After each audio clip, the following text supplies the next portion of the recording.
더불어민주당 박민규 의원이 대표 발의한 근로기준법 개정안을 두고 삼성그룹 초기업 노동조합 삼성전자 지부가 즉각적인 철회를 촉구했습니다.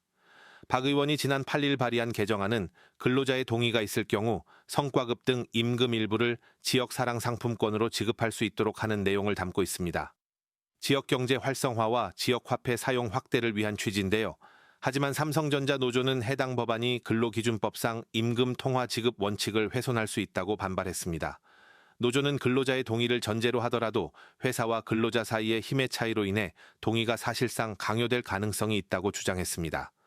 또 지역사랑 상품권은 사용지역과 가맹점, 유효기간 등의 제한이 있어 현금과 동일하게 볼 수 없으며 노동자의 생계와 소비 선택권을 침해할 우려가 있다고 지적했습니다.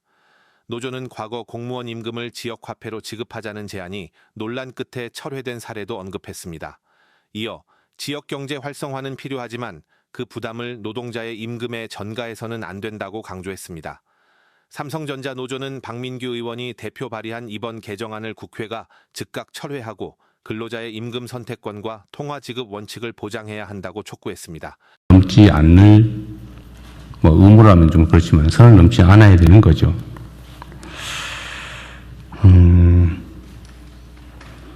그런데 지금 일부 노동조합이 단결권, 단체 행동권을 통해서 단체 교섭을 하고 자신들의 이익을 관철하기 위해서 노력하는 건 좋은데 그것도 적정한 선이 있지 않나 싶어요.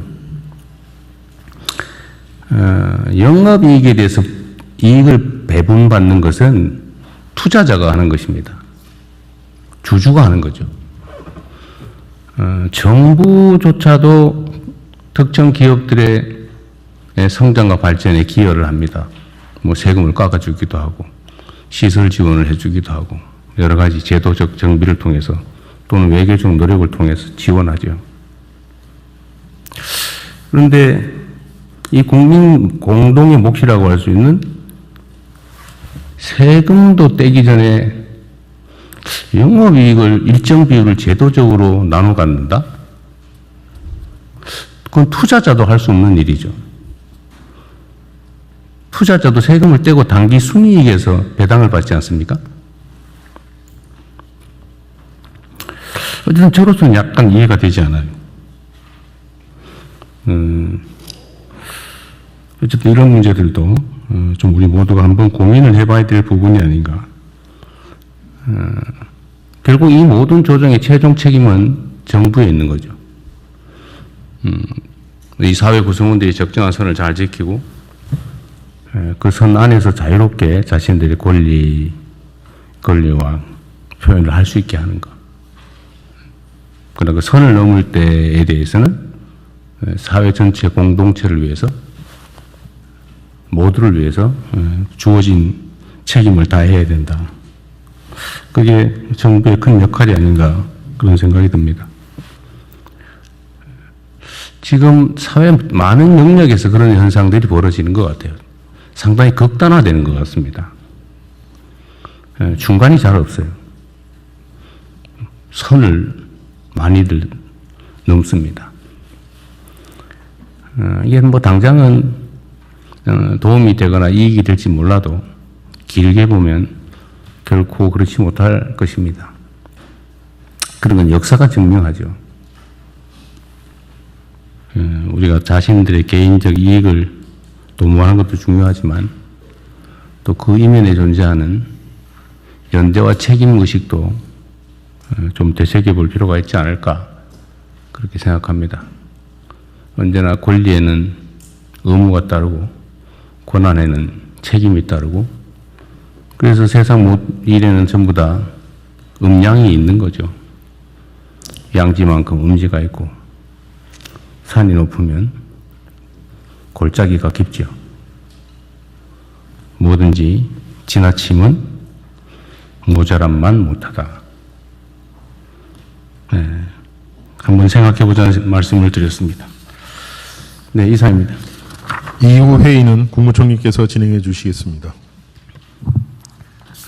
네, 현안 토의부터 진행하겠습니다. 중동전쟁 관련 비상국정 운영 및 대응 현황에 대해서 서전경제부 차관, 산업부 장관, 금융위원장, 복지부 차관, 외교부 차관 순서대로 발제해 주십시오. 네, 재경부 거시경제 물가 대응반 보고 드리겠습니다. 먼저 최근 동향입니다. 미국 트럼프 대통령이 당초 예정된 이란 공격을 보류하기는 했으나 다음 주 초까지라고 추가하였고 수용 가능한 합의가 도출되지 않을 경우 대대적인 공격 감행 준비를 지시하는 등 압박을 강화함에 따라 군사작전 재개 가능성과 이에 따른 전쟁 장기화 우려 등으로 국제 유가의 변동성이 확대되는 상황입니다. 브렌트유는 오늘 1시 반 기준으로 현재 110.4불, WTI는 103.6불을 기록하고 있습니다. 이러한 국제 유가 상승에 따라 글로벌 인플레 우려 등으로 미국 등 주요국의 국채금리가 상승 중입니다. 이러한 글로벌 국채시장 영향에 더하여 우리나라 경제 성장세 가속화에 따른 금리 상승 기대가 가세하여 우리나라의 국채금리도 상승하고 있습니다. 환율도 1,500원대 내외에서 등락을 하고 있습니다. 그러나 중동 전쟁에도 불구하고 우리의 실물 경제는 성장세가 가속화하고 있습니다. 수출과 경상수지가 역대 최고치를 경신하고 있으며 경제 상황을 종합적으로 보여주는 지표인 경제 성장률이 1분기에 전분기 대비로 1.7% 증가하여 왼쪽 그래프에서 보시듯이 지금까지 1분기 성장률을 발표한 OECD 국가 중에 가장 높은 성장률을 기록하였습니다. 이에 따라 주요 IB는 오른쪽 그래프에서 보듯이 원래 우리나라 경제 성장률 전망치를 최근 2.6%까지 가파르게 상향 조정하고 있습니다. 향후 대응 계획입니다.